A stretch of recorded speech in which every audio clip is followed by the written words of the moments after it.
YouTube, how's it going? The Goat House is back Friday, July 23rd, and we got all kinds of NFL news. Kind of a random day. There's not supposed to be this much news in one day here. We are less than 2 weeks away from the Hall of Fame game. Cowboys-Steelers, we're less than 3 weeks away from preseason week 1. So I guess we're getting there. I think we're all expecting more moves or things to be settled in the next coming weeks. So we're going to break it all down, what to expect. If you follow our Twitter, you're kind of caught up to date with the news part of it, but I'm going to give you my in-depth thoughts, things that we can't put fully on Twitter here. So, this was a video thought of today, just because of all the news. But make sure you follow our Twitter. Make sure you like, subscribe. We got all kinds of rankings, predictions, more to come. Full NFL coverage here. Cannot wait for the season to start here. So join us. It'd be much appreciated. Kind of going to be using our Twitter for like the headlines here, but I'm going to go way more in depth here on my thoughts. We're going to get this one out of the way, even though it might actually be the biggest news, even though it's not involving a player. But the Vikings are moving on from offensive line coach Rick Dennison because the coach refuses to take the vaccine. So at first you kind of got the feeling that they fired him because of that. And then you kind of wonder, can they do that? Is that going to create problems? But they're agreeing to part ways. Are they agreeing? So that's kind of left to be determined, I suppose, here. And I'm hearing people saying there could be legal situations, and not an expert in that field. But Vikings, this close to season without their offensive line coach, I think that's pretty significant. That's a tough blow. Yesterday we were talking about, things that kind of had to do with the vaccine, the new rules and policies by the NFL, and I was kind of getting my point there. I wasn't trying to pick a side or make a statement whatsoever. Some people kind of got riled up, arguing amongst each other, disagreeing maybe with me, but they kind of took what I was saying the wrong way because I wasn't taking a stance or anything. And then other member of the Goat House, I think there was some arguing going on. But first, we can argue and still be friendly for sure. If you're a fan of us, you're following us, we're a fan of you, so definitely no hard feelings. I don't think anybody thought that anyway. Just want to make sure. And I'm not an expert in any of these fields here. I'm the football guy here. So, and I will say this once, I suppose. My stance on the vaccine is pretty simple. If there are people out there, players out there that want to get the vaccine because that's best for them and other people around them or in the world, then I think that's awesome. If you don't want to get the vaccine because you don't feel comfortable and that's what you're deciding to do, maybe you have a health concern already and you just you're not comfortable, I think that that's awesome too. Not the part that they have a health concern, but you get my point. So that's, I don't really have a stance or a side. That's kind of my thought on that situation. The only point I was really trying to make yesterday is I thought the NFL should have made that opt-out. Remember that opt-out deadline passed a few weeks ago? I thought that should have been after they put these rules and policies out there, because the players, you would think, need to know what they're getting themselves into when they have to make that huge decision. That was really my only thing, and I think that sparked some arguments. But that's not me taking a side or anything like that. That's just, I think that I don't want anybody to opt out. I want everyone to play. I want, that's me, but they definitely had, that's not my decision, obviously. So I thought the opt-out deadline should have been after that whole thing yesterday with the new rules and policies. That's the only point I was trying to make. So get that out there. But this is definitely interesting. We knew that some things may come from yesterday's news, policies, rules for COVID, I suppose. And I guess we really weren't thinking coaches, but here's the first one. Vikings with their coach here making the move. Will more follow? I hear a lot of players are starting to get the vaccine now, more and more. So, I guess what you could respect there, no matter what side you're on, is those guys just want to play ball and they love their teammates perhaps. So you can find positives here. We don't have to argue about everything. So just, I'm not an expert in the COVID or the NFL rules fields. I'm the football guy. So wanted to get that out there, but I did want to, Alexander Mattison, the Vikings running back, did post this as well if you didn't see it. Basically what he's saying, that last year was tougher to kind of what I'm gathering. I don't want to put words in his mouth here. What I'm gathering is that, last season was tougher to kind of get through, and they made it through it. Vikings didn't really have any problems at all, and the league made it through it too. Everything happened, and he's rocking with his coach, so he likes his coach. So you like to see that from Madison. But then maybe the negative here is, will that create a problem? Players miss their coach. They're not happy with the decision. What else is going to happen here? So, and we've seen players yesterday taking stances: DeAndre Hopkins, Jalen Ramsey, Matthew Judon, And the whole, there's a couple Bills players going at it with each other. What is that going to create too? So it is definitely an interesting situation here. But speaking of the Vikings, this really isn't big news here. But since we're on the Vikings, we're talking about the Vikings. Dede Westbrook, I tweeted this earlier today. He was in Minnesota, and then I kind of backtracked. We knew the Vikings shown interest in Westbrook 2 months ago, maybe. And with camp approaching, I'm kind of feeling that a deal could definitely go down here, and the Vikings could be adding Westbrook as the receiver 3. Why this is actually interesting is because the Vikings were always, they would have 2 receivers out there, use tight ends, run the ball a lot. Sometimes they even see 1 receiver out there. That was kind of their style of play. End of last year, they started to use more receivers. They started to throw the ball a little more. Kirk Cousins actually got going. Now they're more serious about their receiver 3 here after Jefferson and Thielen. Could that mean they're kind of gearing towards that? It's just something interesting to think about. And then that was earlier today. You can see the time. And then Rappaport then tweeted that he's actually visiting with the Vikings. He has 3 teams interested, but it really sounds like they're going to get a deal done in Minnesota unless something weird happens while he's there. So I thought that was also interesting there. So the Davante Adams, I want to talk about that. That was kind of big news, almost a start today. We're not really going in order how the news came out here, but we know the whole Aaron Rodgers situation. He's not happy. He was even offered a lot of money. He just doesn't sound like he wants to be in Green Bay, but we'll see what happens with that. But now Davante Adams, not happy with the team, with the organization. He wants, he wants that. We knew they were working on a contract extension, but he wants to be paid possibly the highest of the receivers there in the NFL, and the 2 sides couldn't reach an agreement. And apparently Davante Adams is not happy. So I was talking a little bit on Twitter that maybe it's not all about the money there. He does want to be the highest paid receiver. We get the feeling that's the case. But his quarterback's not happy. His quarterback isn't there. Right now it feels like his quarterback might not be playing for them at least week 1. So that I do think it plays a part.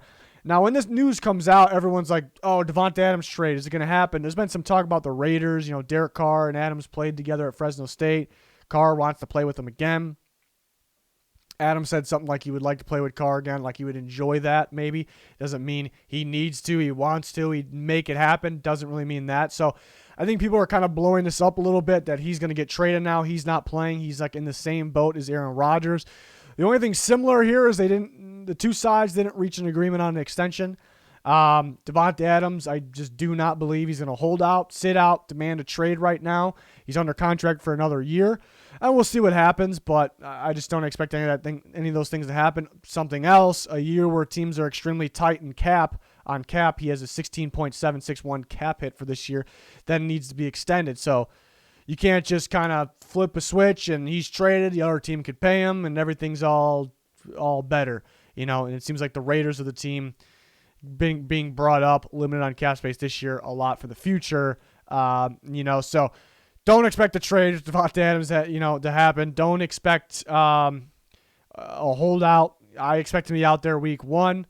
Sure he'll be happier in a better situation if Rodgers is there, perhaps, but people are probably blowing this up a little bit. It's always fun to think of trade scenarios and what if, sure, but yeah, don't predict anything to happen here. And kind of going back to what he said, what Derek Carr said, it wasn't anything that needs to happen or this should happen, nothing like that with Adams and the Raiders or whatever it may be. But the Rodgers situation is definitely getting interesting as, again, we're preseason starting in, there's 1 game in 2 weeks, 3 weeks away for the Packers preseason game. So things definitely getting interesting here. But really what to expect here is Adams to play this year out. And they could try to work out an extension. I wouldn't be surprised if the Packers, all right, we got to have this guy. He's the best receiver in football. Let's give him the money. I wouldn't be surprised if that happened, but right now it feels like he'll play out this year and then he'll be a free agent, which is a little scary. But remember, Aaron Jones was a free agent this past year, and we really thought he was going to go elsewhere. And then right before official free agency began, the Packers and Aaron Jones worked out a deal. So it really shouldn't be that. I know it's going to be a little scary, if you're a Packers fan, if he makes it to free agency. But I don't think it's really much to worry about now. The Rodgers situation is we've talked about that several times. I don't believe he'll be playing anywhere else this year. I know a lot of people probably think I'm stubborn. People probably think he will be playing somewhere else, or traded, but I just don't think so. That doesn't mean I for sure think he's playing for the Packers week 1. I think there could be a holdout, but we'll see. But even though my point to get across here is don't freak out about the Adams situation. Don't think he's getting traded or holding out. But it's not a good situation. It's a messy situation that got a little messier there in Green Bay with, again, 2-3 weeks until, I count the preseason as the season here. Not the regular season, obviously, but when everyone's gaining chemistry, playing together, it's not the best here for a team that you're probably the favorites to win a division, but that might be a little more wide open at this point, but we'll see what's still to come here. And something else I was mentioning, why I think it's an opinion, but it's kind of common sense here. Why are they struggling to reach an agreement on a deal? Are the Packers lowballing them, or is Davante Adams being ridiculous? We don't know the specifics, but you do look and players always want, they base their contracts of what other players, I'm better than this guy. This guy just got this much money. The market just went up. Give me this amount of money, and then players, Xavier Howard, for example, who we know may want to be traded, or first he wants to be given more money, if not, then traded. And he just signed his deal a couple years ago. He's basing it off of what other corners just got paid. So the same thing applies. They take a look. Davante Adams here takes a look at the other the market, takes a look at the other receiver contracts. So, and that kind of creates DeAndre Hopkins creates a problem here for other receivers. And the receiver market situation in free agency was kind of a mess this year as well. But Hopkins gets a whopping $27.25 million per year, and second most is Julio Jones, who gets $22 million per year. So that's a pretty giant gap between the highest paid per year and the second highest paid per year. And Davante Adams, I believe, is going to be, he views himself as the best receiver in football. I think majority of the world after last year views him as that. Is that set for sure? He's the best receiver in football for this upcoming year. I had him at 1, but no, it's not, anything set and guaranteed, for sure not. But DeAndre Hopkins right there could be number 1 at any given time for sure. They're pretty evenly matched there. But so Adams is asking, rightfully so, for that amount of money, even if maybe Hopkins is overpaid a little bit. I don't know. It's hard to say overpaid for such a great receiver. So that's not my stance on that. But let's say you think that Adams is still going to be targeting that amount of money, but then Julio Jones at $22 million per year. So my thinking is the Packers want to give them, it's where they set the market, where they view the highest paid receiver. They probably don't view it at $27.25 million.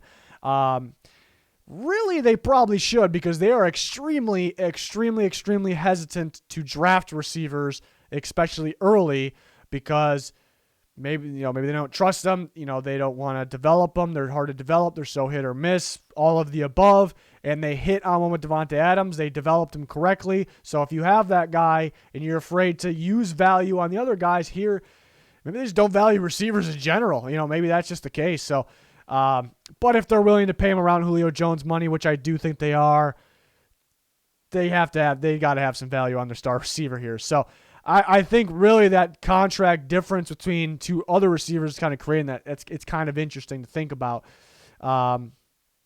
And then speaking of contract extensions, we knew Jamal Adams was kind of gearing up towards getting a payday, an extension here from the Seattle Seahawks. They traded for him not just to rent him, but to use him for a long time and extend him here. So the Seahawks actually have an offer out there for Jamal Adams that would make him the highest paid safety in football, and that would be Justin Simmons, of course, $15.2 million per year.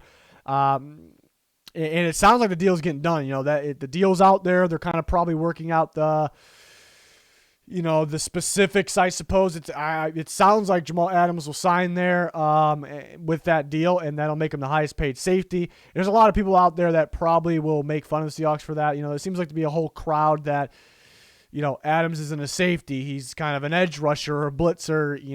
He's very important to that team, and that team needs kind of a player like that. And at any given time, he could be better in coverage because he is good in coverage. He had an off year last year, was playing hurt, but at any given time, he can actually look like the best safety in football very easily.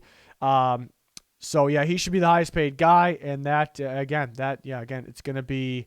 Well, I'm not saying he I think he should be the highest paid. You can definitely debate it. I can debate with myself on that, but I'm expecting it to happen is what I'm trying to say here.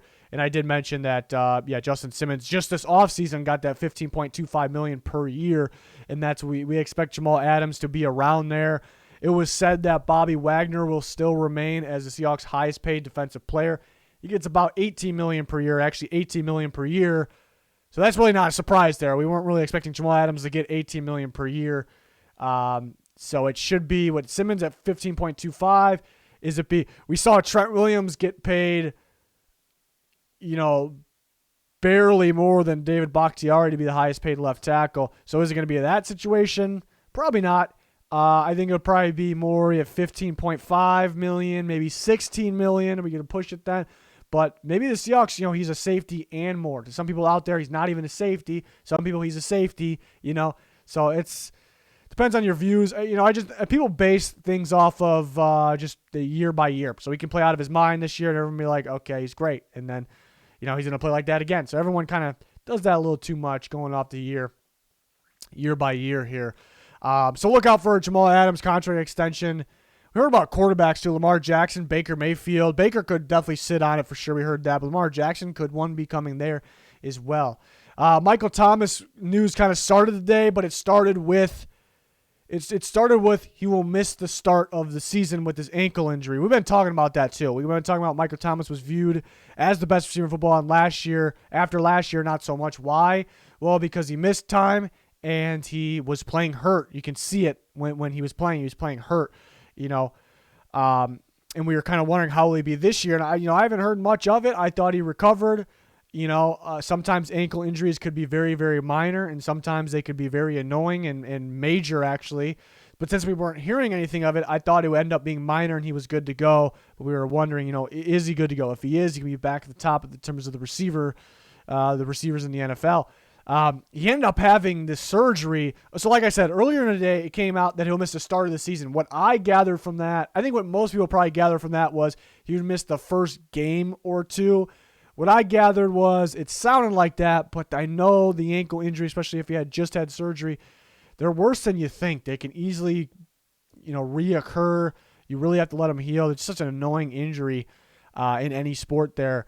So I was thinking it'd probably be more than just the start of the season as stated earlier today. And then that actually comes out that it was a June surgery. It was pretty major. He had to have it done earlier in the offseason.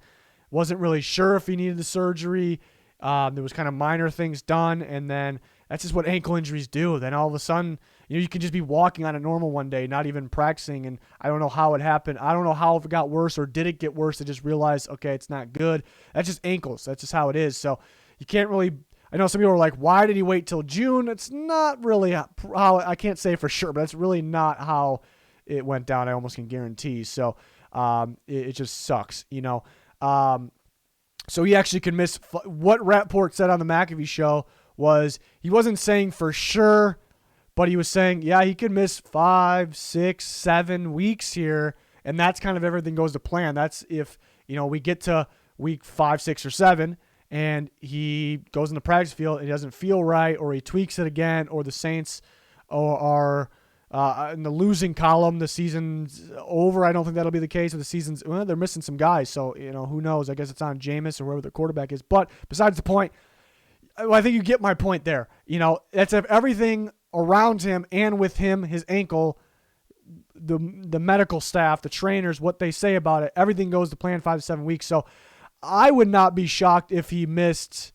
I don't think this will happen, but I wouldn't be floored if he missed the entire season. Again, I don't think he's going to miss the entire season, but I wouldn't be completely shocked because it's just one of those injuries.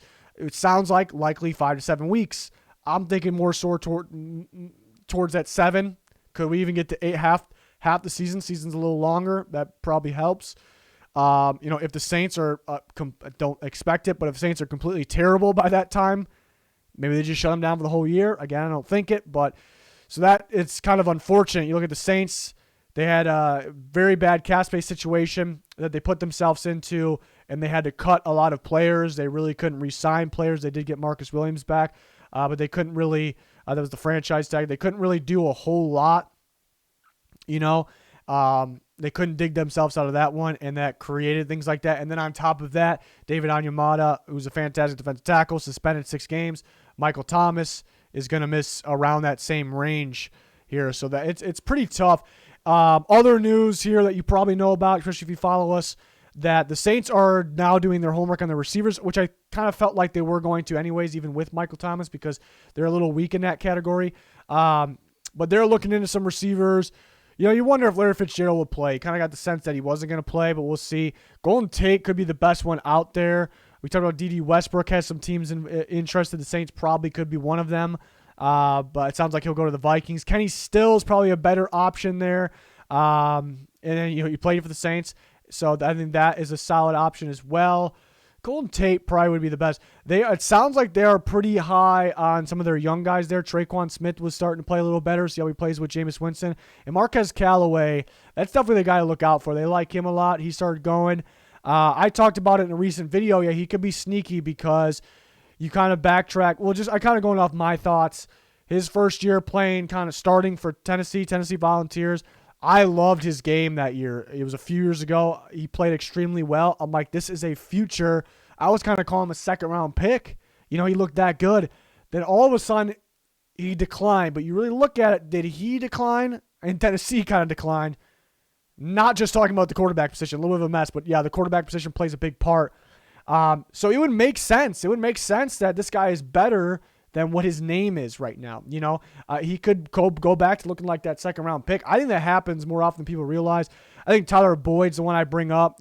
His freshman year at Pittsburgh. It's probably my favorite one to bring up, but this happens a lot, but we're talking receiver.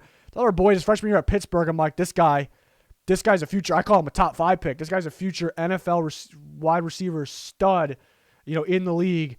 And then he didn't look the same the next couple of years.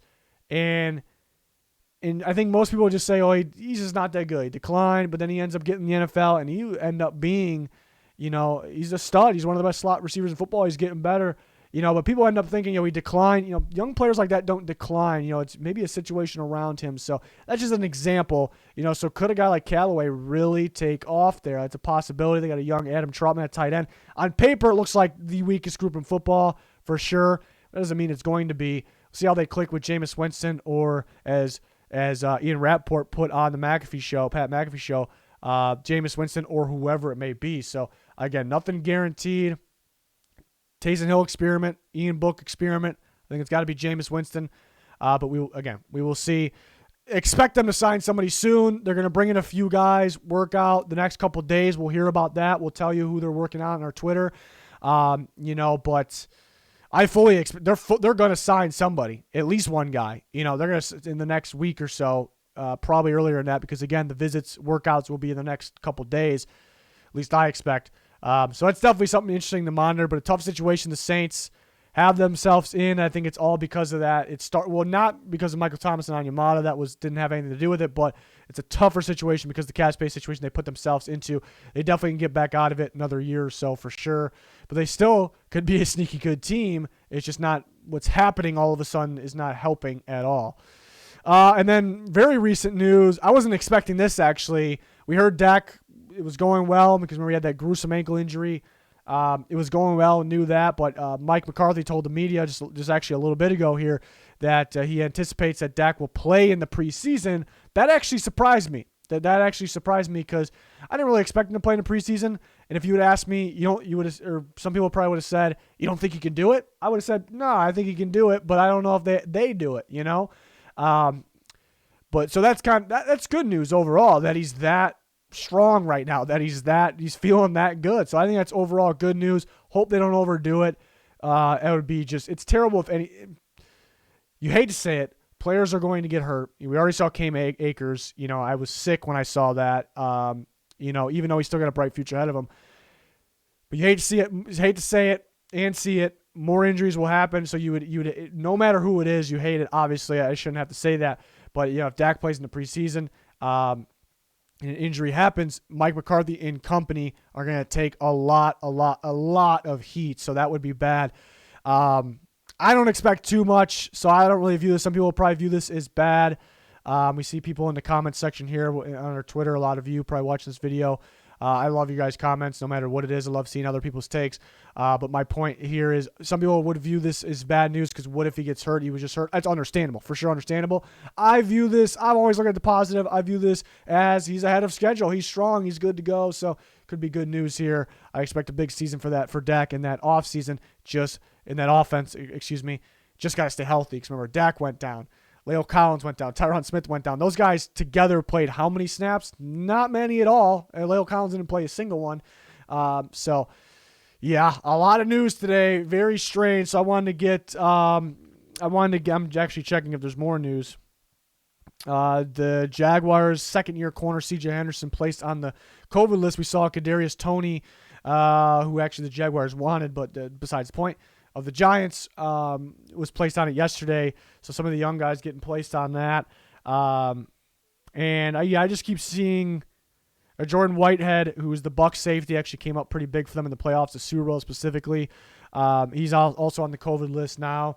Unfortunate. But I keep seeing more and more players are going to get the vaccine now after yesterday's news. So we'll see what comes of all this. The Vikings making a move with their coaching staff. They're really making a statement, and we'll see if other teams follow. Dolphins signed a couple guys. Shaquem Griffin, good to see him get a shot. He's kind of that. He was more of an edge rusher, hybrid linebacker at Central Florida, and then he was kind of, people didn't really view him as an edge rusher in the NFL, more of off the ball. But I think that works with the Dolphins. They moved on from that style of player, a much better version, of course, in Van Noy. I think they're going to give more base 4-3 looks, but to have kind of one of those hybrid players in there, I think's good, especially to play around with in camp preseason to see if it fits. So that makes sense. They also signed Cravon LeBlanc, who's a corner, has some experience with the Eagles, very good special teamer actually.